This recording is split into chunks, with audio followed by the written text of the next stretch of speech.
अरे तू समझता नहीं रे, लोग तंग कर रहे हैं, पानी पूरी golgappa. Hey, rolling. Hello, Namaste, Salam Alaikum, Sat Sri Akal. Welcome back to another session with your War Chef at wareva.com.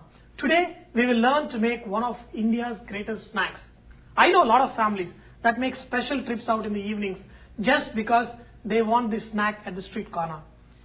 It is also a favorite snack for the roadside Romeos. Because if the guy wants to chase a girl, just like in our Hindi movies, 90% of the time you will find him hanging around these stalls. Yes, I'm talking about the pani puri, puchka, golgappa, whichever name you know it by. The only thing about these street side golgappas is that it is a problem for chefs like me. Because when I went to catering college, they fed us so much about microbiology that when I see a food, there are too many things that get onto my head when I see some food. Whether it is cooked properly, how did they cook it, what kind of water they have used, is it safe to eat. So for chefs like me, it is always good to be able to cook things like this at home. So today I'm going to show you how to make this pani puri at home. This pani puri is a hollow puffed round puri like shell. The amazing thing about this pani puri is a simple 3-stage process. The shell, their stuffing, and the tangy spicy water that they are dipped and eating. Today we are going to learn how to make these shells. Today I am going to make this process very simple. I have taken here 1 cup of suji. Trust me, 1 cup of suji will make you almost 100 golgappas. So just start off with a small quantity if you are feeding just 5-6 friends. And then in this suji add very little salt. Just mix it and add some warm water. Okay, look at this. Okay, and then just mix it. You do not want to add too much water. You just want to add just enough water so that it becomes kind of grainy. So basically these shells are made with suji with good binding and gluten effect that comes from maida, that is all-purpose flour. Okay, you can see I added some warm water and it immediately absorbed all the moisture. So there is still some moisture here. We want to make this into a dough.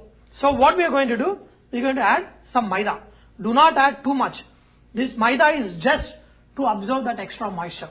Okay, it is still a little bit soft. So I'm going to add another half a teaspoon of maida. Just 1.5 teaspoon of maida is good enough. Just knead the dough. You want to knead this dough very well because you want that gluten effect. Gluten makes this dough not tear when this puffs up in the hot oil. And one more thing about this dough is it should not be soft. It should be medium tight dough and then knead it very well. Now that I have kneaded this dough for 7 minutes, I'm going to add few drops of oil. Okay, and then knead the dough for another 3 minutes. Okay, so now I'm going to let this dough rest for at least 15-20 minutes. After that, we are going to make puris for the pani puri. Now that I have rested this dough for almost 20 minutes, I'm going to roll this dough very thin. So to roll this dough very thin, all you do is apply little bit oil on the table or the place where you're going to roll it so that it doesn't stick because you don't want to use the flour. Start rolling.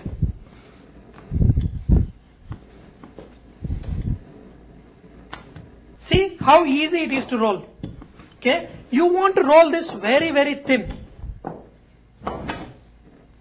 To cut this dough into nice roundels, you could use a real cutter or else you can use the cap of any bottles. So here I'll make some little bit smaller and then I'll make some little bit bigger.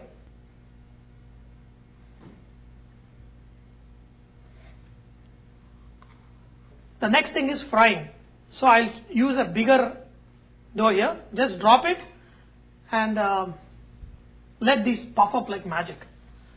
See? Do you see that? How they puffed up? These are our golgappas. Okay.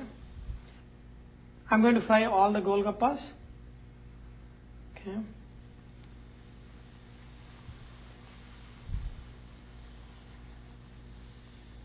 They all just blow up like balloons. And you have to use little bit low flame, not too hot.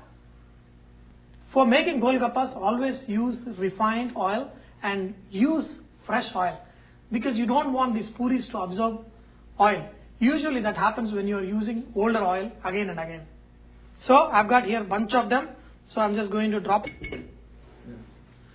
So you've seen how easy it is to make these golgappas. Now the second and third process is the stuffing as well as the tangy water. We're going to learn that in a different session. The only problem is if you make at home, I'll guarantee you, you'll eat 30 or 40 golgappas in one sitting. You don't have to drop these golgappas one by one. You can drop a lot at one time. Make sure that your pan is big enough. But make sure you fry them good.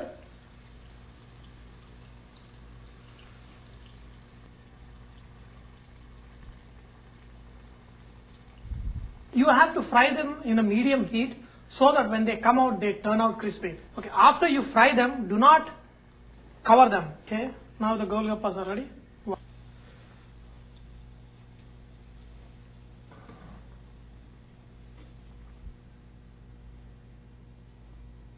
You got nice pani puris, make a nice hole and put any stuffing. I love yogurt stuffing and a little bit of chana dal, your potatoes and little bit of my chili sauce and then dip it in the pani.